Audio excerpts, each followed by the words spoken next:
एक वक्त की बात है, एक छोटे से घर में एक माँ बिल्ली अपने दो बच्चों के साथ रहती थी। एक काला बिल्ली का बच्चा था, अमीर, नखरे वाला और गुरूर से भरा हुआ, और दूसरा एक नारंगी रंग का बिल्ली का बच्चा, गरीब, मासूम और नेक दिल।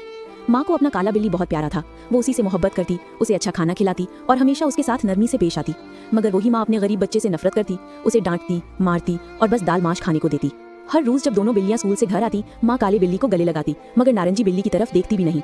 एक दिन माँ ने गरीब बिल्ली को मामूली बात पर जोर से थप्पड़ मारा। वो बच्चा खामोशी से रोने लगा और उस रात वो घर छोड़कर चला गया। वो अकेला अंधेरी सड़क पर चलता गया। उसकी आंखों में आंसू थे, मगर दिल में एक उम्मीद कि एक दिन सब बदल जाएगा। उसने होटल में वेटर का काम किया, गलियों में झाड़ू लगाई और मजदूर बनकर दिन रात मेहनत की। साल गुजरते गए।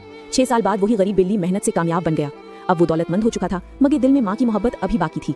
वो वापस अपने पुराने घर आया, मगर मंजर देखकर उसका दिल टूट गया। काला बिल्ली अब बड़ा हो चुका था, अपनी माँ पर चीख रहा था, उसे घर का काम करवाता और उसे सताता। माँ कमजोर, बीमार और थकी हुई नजर आ रही थी।